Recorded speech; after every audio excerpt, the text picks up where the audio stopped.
Alors, ce qui m'a véritablement marqué durant cette retraite, c'est l'activité concernant les souvenirs. Nous avons fait un peu de rétrospective sur les éléments du passé, au niveau international, au niveau local, mais aussi au plan personnel. Nous avons fait une petite rétrospective pour voir ce qui faisait de nous ce que nous sommes aujourd'hui. Et donc, ce qui m'a particulièrement touchée, c'était le côté personnel, puisque j'ai réalisé en fait que le poids du passé pouvait avoir de grandes répercussions sur nos décisions futures.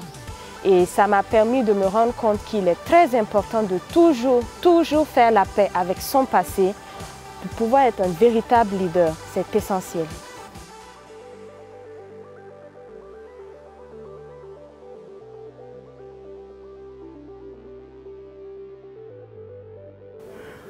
J'ai particulièrement apprécié l'exercice de ce matin, intitulé La confiance en soi et aux autres. C'est un exercice où on a les yeux bandés et on a un binôme qui nous accompagne. Donc c'était difficile le début. Ce qui est impressionnant, c'est de voir que dès le début, c'est compliqué de faire les premiers pas. Bien qu'on a un binôme à côté qui nous guide, qui nous montre le chemin, mais avec le temps, on arrive à avoir confiance en elle. Et on se sent à l'aise, on arrive à faire des longs enjambées et c'est tout simplement magnifique. Donc au bout du compte, on se rend compte tout simplement que quelle qu'en soit la situation, quel qu'en soit le contexte, il faut à un moment donné accepter de faire confiance aux autres. C'est ce qui m'a marqué ce matin.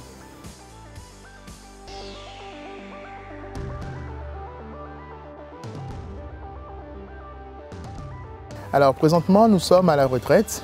La retraite qui est un cheminement qui mène vers l'émergence des changements profonds sur le plan individuel que sur le plan collectif.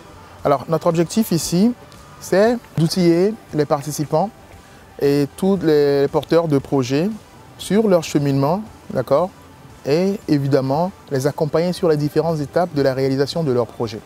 L'un des team building que nous proposons le plus souvent pendant la retraite d'Iyali est le jeu de la corde. Le jeu de la corde, c'est un principe de leadership circulaire dans lequel 10 participants se retrouvent autour de 5 cordes et sans parler, sans changer de main et sans outrepasser le dessus de la corde, doivent essayer de faire un nœud dans les 3 premières minutes et le défaire.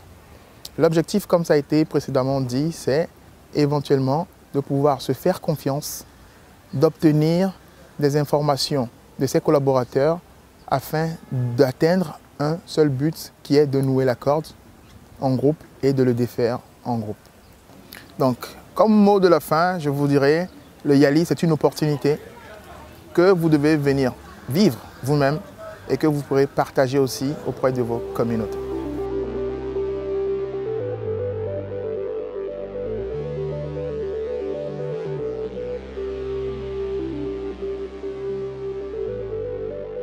Exercice très intéressant qui était l'exercice de biographie. Cet exercice consistait de travailler en binôme et de donner chacun les points qui sont personnels à nous, à son binôme, et que le binôme essaye de représenter son frère ou bien sa sœur avec qui il a travaillé. Le but de cet exercice, pour moi, était de pouvoir se connaître entre nous, les participants, pouvoir voir de quel horizon nous venons et comment est-ce que les choses se passent dans notre environnement, comment est-ce que nous prenons l'action en tant que jeunes leaders pour changer les choses.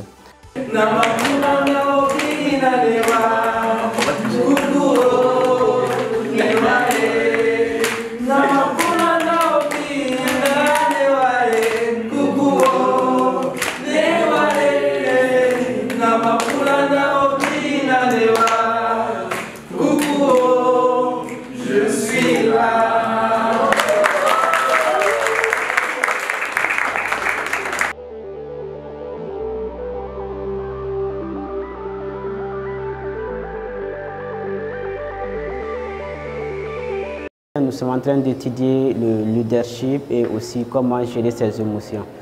J'avoue que j'ai appris énormément de choses, surtout comment apprendre à gérer ses colères. Surtout, c'est la partie la plus importante pour moi, puisque en tant qu'entrepreneur, nous serons en contact avec beaucoup de personnes. Voilà, et si on n'arrive pas à gérer ça, ça peut jouer sur nos activités. Donc ce cours, ça serait vraiment bénéfique pour moi, puisque dès maintenant, je vais commencer à l'appréhender pour apprendre et pour gérer mes colères.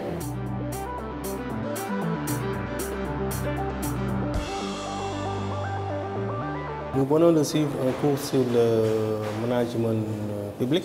Quand on parle de management public, forcément, on fait allusion à l'administration. Il s'agit bien entendu de nous, en tant que jeunes leaders, de mettre l'accent sur une administration performante, puisque sans une administration performante, on ne peut pas parler de développement. Et que donc ce cours nous permet donc de renforcer nos capacités. En tout cas, ça m'a permis d'acquérir à nouveau des connaissances qui soit ont été ignorées, et ça m'a permis maintenant d'apprendre énormément de choses sur l'administration et que je pourrais partager avec mes collègues, avec d'autres publics.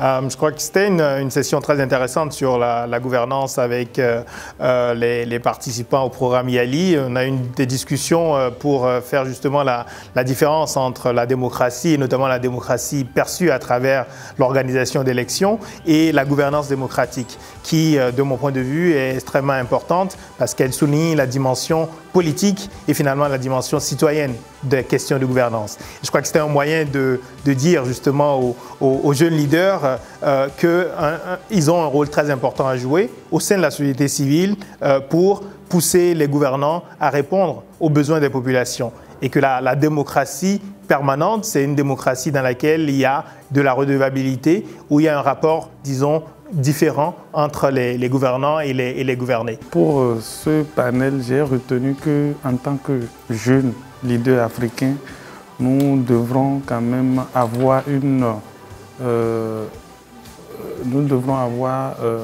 compréhension plus ou moins claire de ce que nous entendons par la bonne gouvernance. Et sur ce point, il y a le point de la redevabilité que nous devons prendre en compte dans nos activités pour pouvoir permettre à nos populations quand même de comprendre comment se gère notre pays, nos communes et nos arrondissements. Donc à cet effet, on comprend maintenant le rôle que nous devons jouer pour que chacun de nos populations puisse jouir de ses droits et devoirs.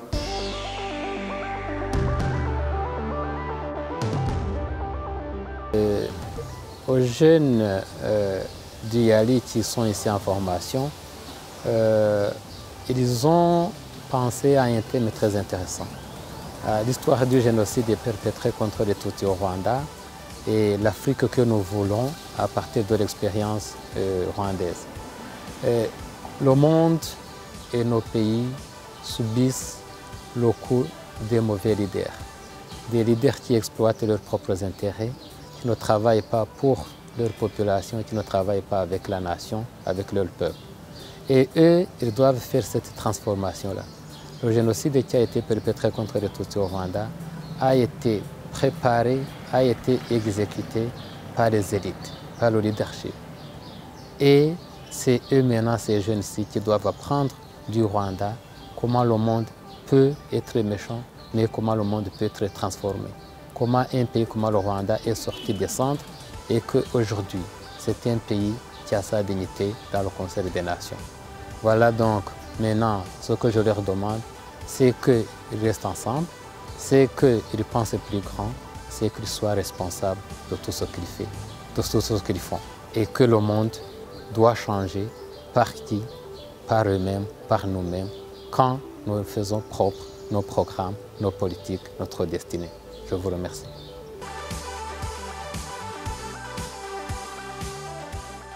Je suis très ravi de dérouler le discours muséologique pour les participants du centre Yali de Dakar, qui ont été les bienvenus au musée de la monnaie de la Banque centrale, qui est un musée pour tous les citoyens du monde. Nos échanges ont été très enrichissants parce que c'est de jeunes leaders qui ont besoin quand même de repères et d'explications pour éclairer d'autres personnes. Le musée de la monnaie de la Banque centrale, avec toute sa richesse, a pu leur procurer, j'espère bien, du plaisir et puis quelques bribes de connaissances en matière monétaire. Je vous remercie. No woman, no cry. No woman, no cry.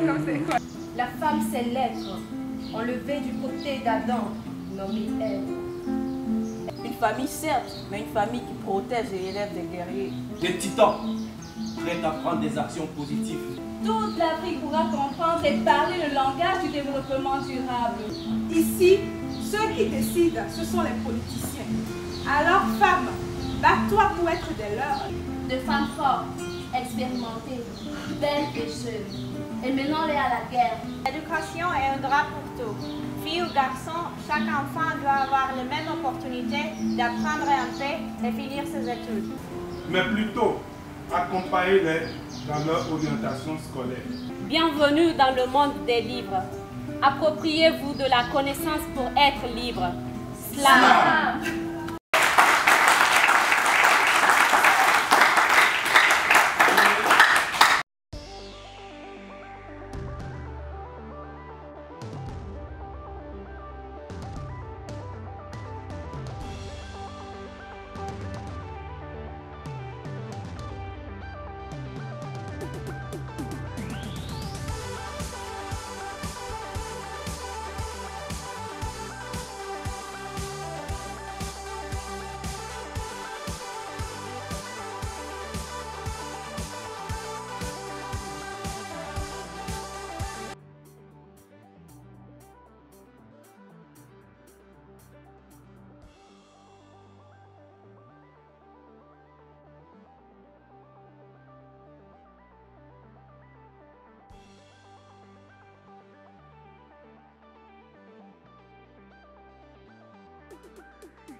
Sonou Afwa Sonia et je vous viens de la Côte d'Ivoire. Mes amis que voici viennent des différents pays que nous sommes et ensemble nous avons formé le groupe intitulé Food and Health. C'est un groupe constitué au niveau de Yali pour mettre en place un programme. D'abord, ce que nous avons pu réaliser à travers ce programme, c'est d'abord du jus Les jus que voici qui sont faits à base de baobab, ensuite avec de moringa et puis aussi parfumés à la menthe. Alors ce sont des produits que nous avons trouvés ici au Sénégal, que nous avons achetés ici au Sénégal et aucun de ces produits ne viennent d'ailleurs. C'est pour lancer un message à toute la population du Sénégal pour dire qu'ici aussi nous pouvons consommer local. Et il n'est pas nécessaire d'aller acheter des produits qui viennent d'ailleurs. Ici, la jeunesse sénégalaise se bat corps et âme pour vous trouver tout ce qui est comme produit local. Alors nous vous invitons tous, nous invitons toute la population sénégalaise à pouvoir consommer local.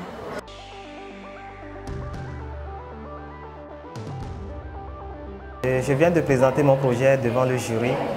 Et vraiment, je suis fier parce que j'ai essayé de donner la valeur que contient la rentabilité également de mon projet.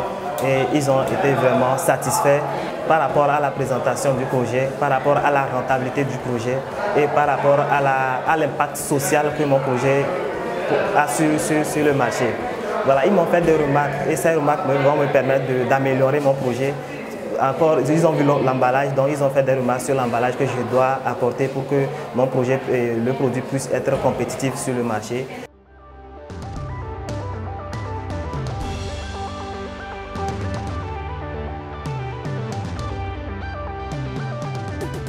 Pendant la rencontre avec l'USAID, nous avons beaucoup échangé. Le YALI a façonné nos ambitions. Aujourd'hui, nous savons dans quel domaine ou secteur nous investir à travers notre détermination et notre engagement personnel. Nous adressons nos remerciements à l'endroit des partenaires qui accompagnent le YALI dans toutes ces sessions de formation. Car un jeune Africain qui ne rêve pas d'une grande Afrique est un jeune sans ambition. Merci YALI, vive l'Afrique.